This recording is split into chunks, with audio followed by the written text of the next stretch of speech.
गौर भक्त बिन। हरे कृष्णा कृष्णा कृष्णा हरे हरे, हरे राम राम राम हरे हरे।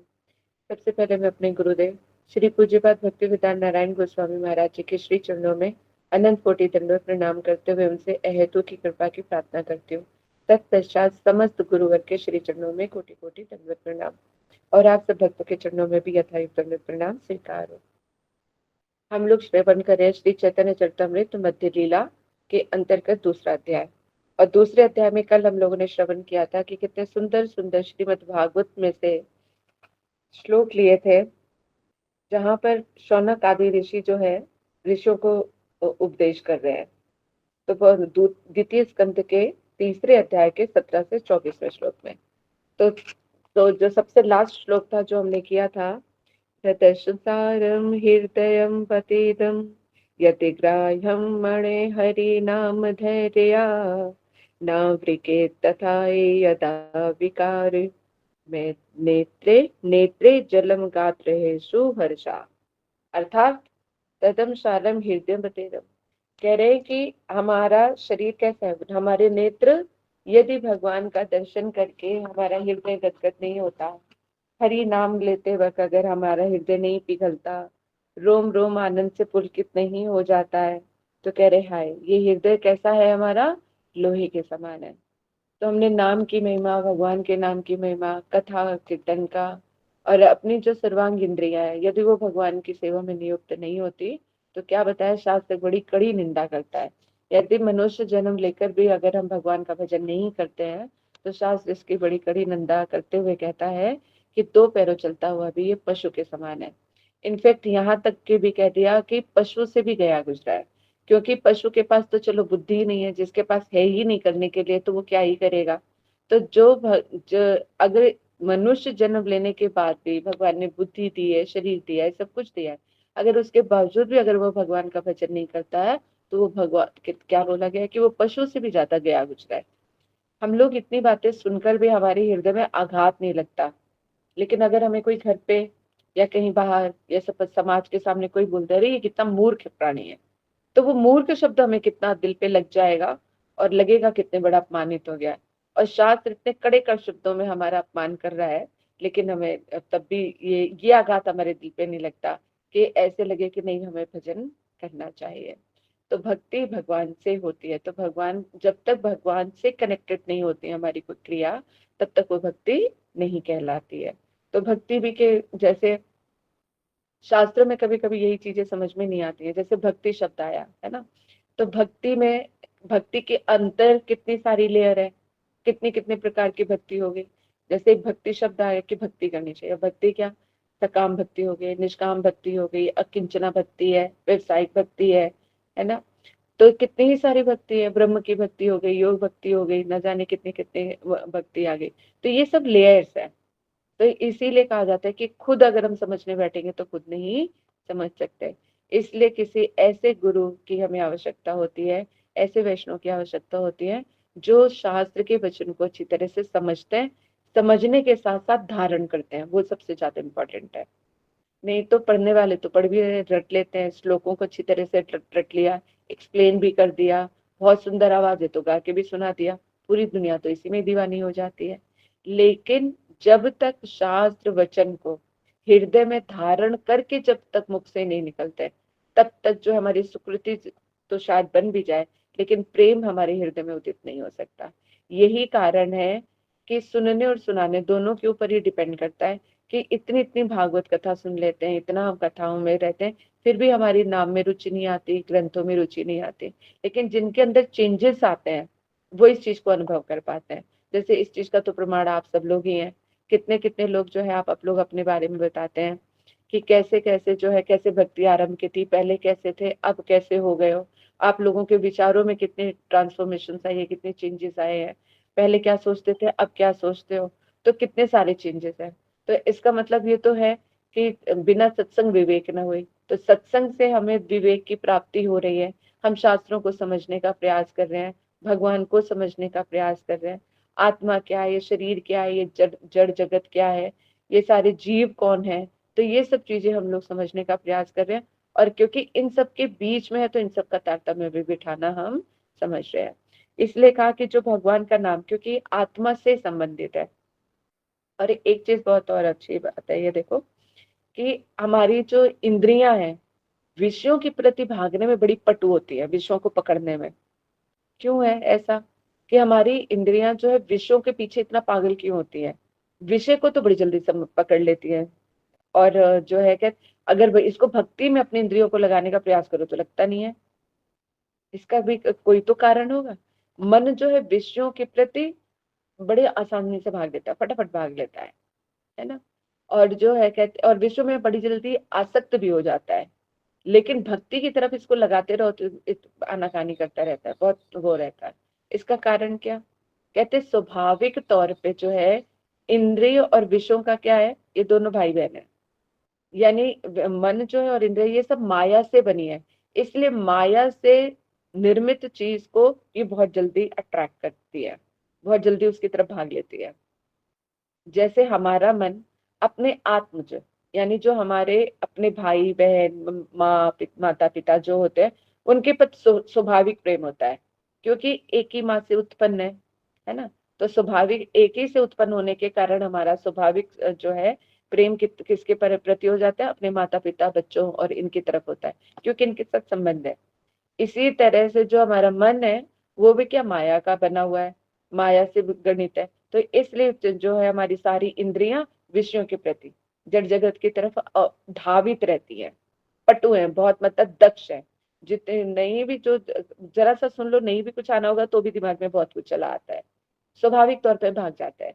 लेकिन इसको भक्ति में लगाओ, हरि नाम में लगाओ, कथा में लगाओ तो बड़ा बोझिल सा लगता है। इधर आने को ही जैसे धक्का मारना पड़ता है मन को कि चल भाई, कथा का टाइम हो गया, हरि नाम का टाइम हो गया, ये सब करो। और कंटिन्यूशन, अगर संसार की कथा में 24 घंटे बैठ गए जैसे मूवी पे थे।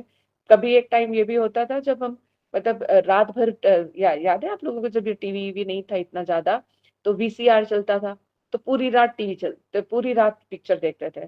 स्पेशली मतलब पूरे घर वालों को बुला के, गली वाले भी सब, उसमें तो गली वाले भी शामिल हो जाया करते थे उस टाइम पे। तो एक गली में लगाते थे मतलब उसमें, और पूरे एरिया के जितने सब लोग आते थे सब आते थे। और पूरी रात पिक्चर, 9 बजे से शुरू, 9 से 12, 12 से 3, 3 से 6, 3 पिक्चर है। और उस वक्त तो लगता था क्या भाई हमारी रात में क्या उल्लास है, खाना आना बना लिया, सारा सब कुछ कर लिया और बैठ के टीवी में बैठ जाते थे। ये 9 9 घंटे बैठ के पिक्चर का देख रहे हो, और सुबह क्या आनंद आता था भाई कि क्या पिक्चर देखिए, क्या टाइम पास हुआ। बस ऐसा एक बार तो होना ही चाहिए, वो पुराने जमाना का ये उल्लास होता था। लेकिन 9 घंटे बैठ के कथा सुन लो तुम, मन कहेगा भैया बस करो, हो गया बहुत। तो इसी से पता चल रहा है कि संसारिक चीजों को देखने के लिए मन कितना धावित रहता है, और 9 9 10 10 घंटे भी हम बैठ सकते हैं, बातें भी कर सकते हैं, सब कुछ कर सकते हैं। लेकिन अगर यही भक्ति की तरफ हो तो देखो यहीं पे शरीर हरे का कृष्णा दीदी, दंडवत प्रणाम। दीदी बहुत हंसा दिया आपने। एक्चुअली मुझे वो दिन याद आ गए।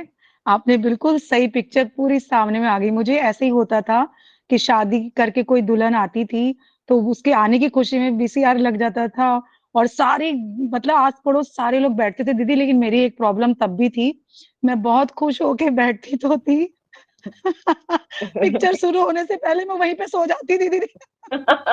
रात में जागने की आदत नहीं होती ना, ऐसा होता है।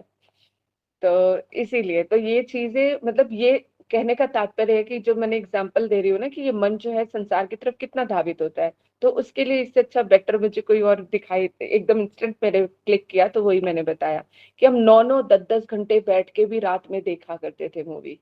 लेकिन आज अगर कंटिन्यूस में, अगर 10 घंटे में रात में बैठ के अगर देखो ना, एकादशी की रात्रि जागरण का कितना महत्व है। लेकिन मजा है कि पूरी रात जाग जाए। और देखो कितना अच्छा वो एक वीडियो जो आया है, हरि नव, क्या उनका सौभाग्य था कि कीर्तन में पूरी रात, एक तो पुरुषोत्तम मास उसमें, और उसमें भी कहते एकादशी कीर्तन, वो भी रात को जागरण करके हरि नाम करते करते गए। ऐसे किसका ही सौभाग्य होगा। तो ऐसे ऐसे वैष्णव जो है भगवान को मतलब इतने प्रिय कि नाचते गाते उनको निशांत लीला में दे लिया। देखो कितना सुंदर, मतलब वो है। ऐसे मृत्यु सबको प्राप्त हो जो कम से कम जो जैसी कृपा चाहते हैं उस तरह का। तो ऐसा ना, मतलब ऐसा ऐसा सौभाग्य तो बहुत रेयर केसेस में ही होता है जैसा उनके साथ हुआ है। सबके लिए दुखदाई है कि वैष्णव चले गए, और जिनका पिता पुत्र या जो भी होंगे तो उनके लिए बड़ा मतलब वो चीज रही है। लेकिन जिनकी गति हुई है, नो डाउट, तो कि उनके इससे अच्छी और कोई गति नहीं हो सकती थी। तो बहुत कैसे ऐसे नाम संकीर्तन करते हो। ऐसे तो हम पता नहीं, हमारे मठ में तो हमारे बहुत ही ऐसे हुए। रूप सनातन मठ में भी एक बार ऐसे थे, मंगला आरती हो रही थी, कार्तिक की परिक्रमा का समय था, एक स्त्री आई है, मंगला आरती की और चली गई, मतलब खड़े ही खड़े गिर गई, और फिर उसके बाद प्राण पखोड़े उड़ गए। पता नहीं उनके तो ऐसे दिन है, पता नहीं हमारे साथ कब का क्या होगा, एक वो नहीं पता। अरे एक इम्पोर्टेंट, हाँ, एक ने बोला था मुझे भेजने के लिए लिंक।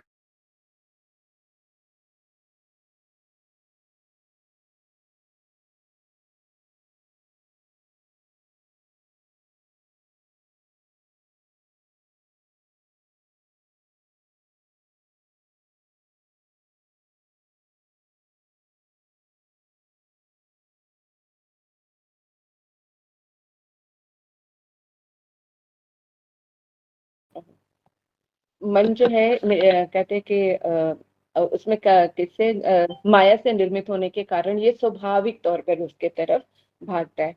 लेकिन जब हम लोग भक्ति की तरफ इसको लगाने का प्रयास करते हैं तो मन नहीं मानता है, बड़ी मुश्किल से धक्का दे दे के उसको लगाना पड़ता है।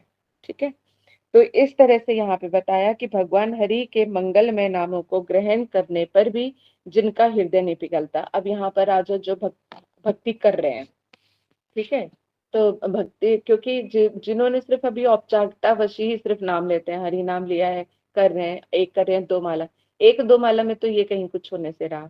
जब तक 16 माला की जो है कहते कि वो चीजें ना आए, है ना, तो जब तक 16 माला जब डेली करने लगोगे, तब कहीं इस चीज का अनुभव आएगा कि नाम जो है मीठा लगना चाहिए, इसमें मेरा हृदय पिघल रहा है कि नहीं पिघल रहा है, ये सारी चीजें आ जाएंगी। तो इसलिए जहां पे अभी तो जो 16 तक नहीं पहुंच रहे हैं, तो अभी तो वो नाम संख्या ही पूरी करने की कोशिश कर रहे हैं, मतलब उस चीज को अभी घसीट रहे हैं। तो अब उसमें इतना आनंद और वो सब चीजें नहीं आती हैं। लेकिन जो 16 माला कर रहे हैं, हरिनाम दीक्षा आदि ले रखी है, उनको विचार करने की जरूरत है कि जो मेरा हरि नाम है, अगर जोर जोर से नाम लेने पे, हम लोगों ने बृहद भागवतम में उदाहरण में देखा, और गोप कुमार का उदाहरण देखा, ब्राह्मण कुमार का देखा, कि ये अकेले जो है अभी नहीं पता कि नाम किसका है किसका नहीं है, फिर भी नाम लेने पर जो है उनका कहते हृदय में प्रेम उमड़ रहा है, और सब चीजों के जो है अनुभूति हो रही है। तो इसी तरह से, और ये खुद का भी है कि जब हम हरि नाम करते हैं, स्मरण करते हैं, तो आंखें नम होती हैं। चाहे ऐसे जब आप लोग भी करोगे, तो स्वयं ही अब इस चीज को आप अनुभव कर पाओगे। तो जब नहीं होती है तो नाम प्रभु से प्रार्थना करनी पड़ेगी कि नाम प्रभु, इतनी बार तो नाम ले लिया, कभी तो कहते कि आंखों में आ जाया करो, कभी तो अश्रुपात हो, कभी थोड़ा रस ही चखा दो, है ना।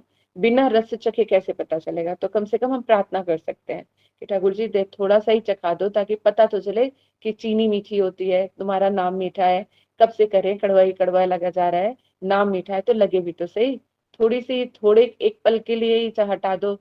मतलब कहते हैं ना, कभी कभी उत्कंठा करने के बढ़ाने के लिए भी करते रहते हैं।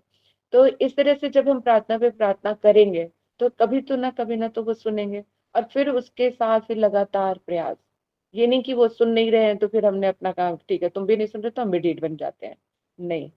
तभी जब वो नहीं सुन रहे होते हैं, तभी करने की आवश्यकता होती है, ताकि भगवान को फिर ये लगता है कि अगर मैं इसको नहीं भी कुछ ऐसा कर रहा हूँ, तो भी ये लगी हुई है, लगी हुई है, तो फिर वो जरूर हम पर हेतु की कृपा करेंगे। और सबसे दयालु महाप्रभु, क्योंकि चैतन्य महाप्रभु स्वयं कृष्ण है, तो कृष्ण तो इतने दयालु होने से रहे, लेकिन राधा रानी के भाव लेने के कारण जो है वो और ज्यादा दयालु है। तो चैतन्य महाप्रभु से वो अहेतु की कृपा करने वाले हैं।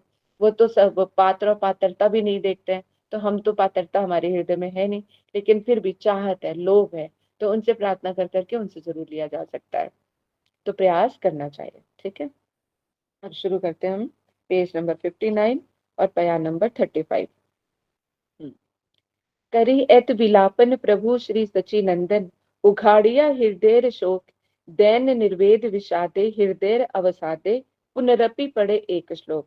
अब कह रहे हैं कि करी एत विलापन प्रभु श्री सचिनंदन, उघाड़िया हृदय शोक।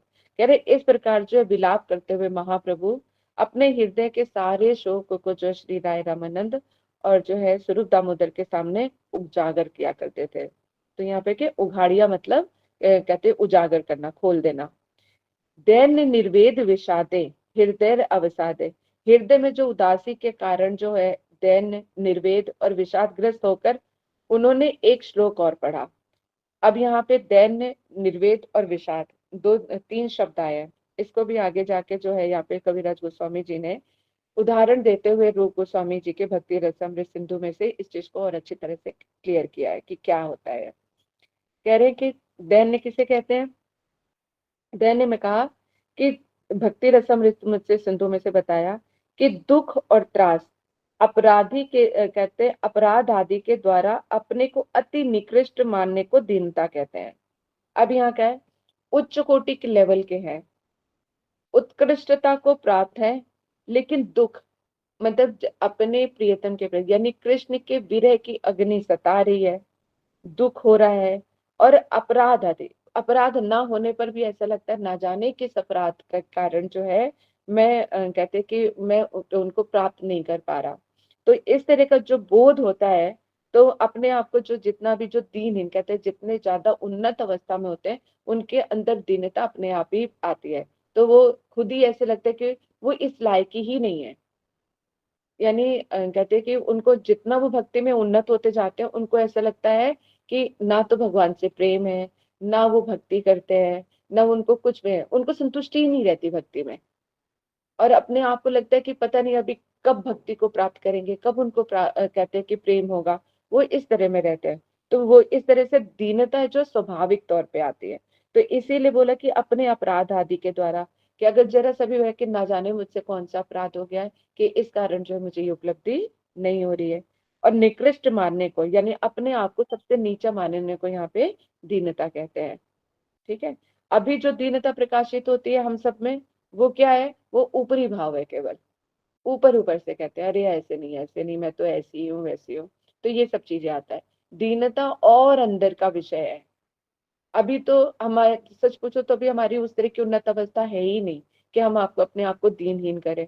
तो जो भी चीजें, एक होता है एक भिखारी बोलता है कि मेरे पास कुछ नहीं है, और एक होता है धन दौलत से भरा हुआ है वो भी कहता है कि मेरे पास कुछ नहीं है। तो जो जिसके धन दौलत से भरा हुआ है फिर भी वो कहता है कि मेरे पास कुछ नहीं, अपने आप को भिखारी समझता है, तो वो दीनता है कि मैं तो किसी भी लायक नहीं हूँ। लेकिन जिसके पास कुछ है ही नहीं और वो कह रहा है कि मैं इस लायक नहीं हूँ, तो वो तो सत्य ही बोल रहा है ना। तो यहाँ हम ऐसे ऐसे लोगों को भी जो है फिर वो भी मान लेते हैं। हम जैसे जो है अभी अभी हमारी स्थिति यही चल रही है कि अभी हमें इस तरह की कोई उपलब्धि नहीं है, लेकिन फिर भी दीनता का जो है प्रकाशन हो जाता है। लेकिन प्रैक्टिस भी करनी पड़ती है।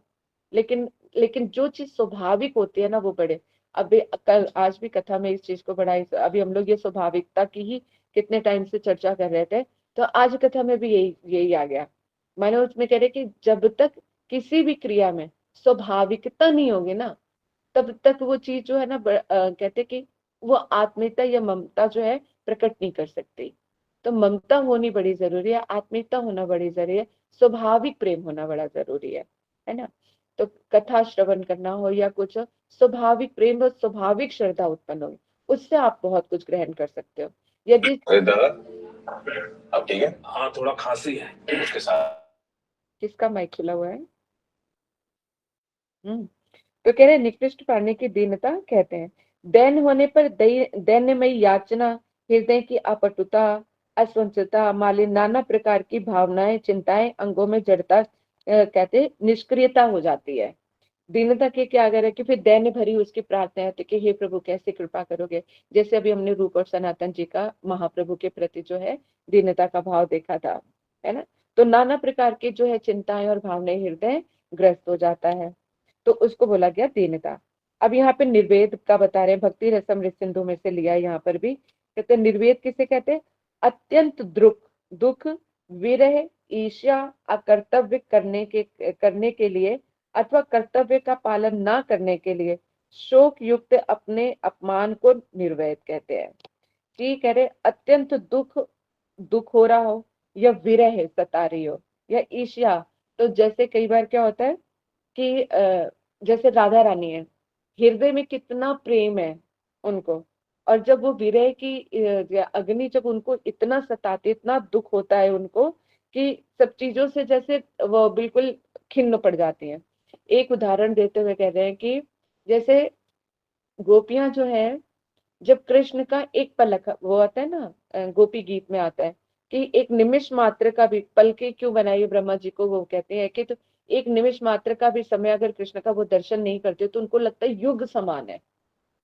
तो जब राधा रानी मान में आ जाती है, यानी कृष्ण का दर्शन करने के लिए तो ललायत है, जो एक थोड़ा सा भी क्षण भर के समय में भी दर्शन ना हो तो उनको युग के समान लगता है, और बाहर सामने कृष्ण को खड़ा कर रखे और अंदर नहीं आने दे रही है, तो उनके हृदय में कितनी पीड़ा हो रही होगी सोचो। कि जिनके क्षण मात्र के दर्शन भी जो उनको युग के समान इतनी पीड़ा देते हैं, तो जहां पर वो बाहर खड़े हैं अंदर आना चाह रहे हो, राधा रानी उनका दर्शन नहीं कर रही है और निषेध भी कर रखे हैं कि कोई यहाँ पर आएगा नहीं, तो उस टाइम पे सोचो उनको कितनी पीड़ा हो रही होगी, है ना। तो इस तरह से, लेकिन ये सब भी किसके लिए करते हैं, ये भी कृष्ण की प्रसन्नता के लिए ही है, क्योंकि झट से कोई चीज मिल जाए तो उसके भी कोई वो नहीं होता। तो उनका जो है प्रेम को वो कहते हैं बढ़ाती है, उत्कंठा बढ़ाती है। इसलिए प्रेम की कितनी गहरी, कितनी उसकी गहराई है, उसका क्या अर्थ है, कब क्या प्रेम के कौन से विकार आते हैं, कौन सी लहरियां आती हैं, इसमें ना जब तक इस प्रेम में खुद ना डूबो तब तक नहीं है। शब्दों से कितना ही समझ लेंगे हम, है ना। जब प्रेम, अब जैसे माँ की ममता के बारे में बहुत कुछ बताया जाता है। अब एक जो अनमेरिड है और जिसके बच्चा नहीं हुआ है, तो वो क्या ही समझेगी, चलो मैरिड भी है लेकिन उसके बच्चा नहीं हुआ, ममता क्या होती है, बच्चे की पीड़ा क्या होती है, उसको इन सब चीजों से क्या ही मतलब, क्योंकि वो अभी उस चीज से गुजरी ही नहीं है। जब वो गुजरेगी तब पता चलेगा कि ममता क्या होती है, बच्चे की पीड़ा क्या होती है।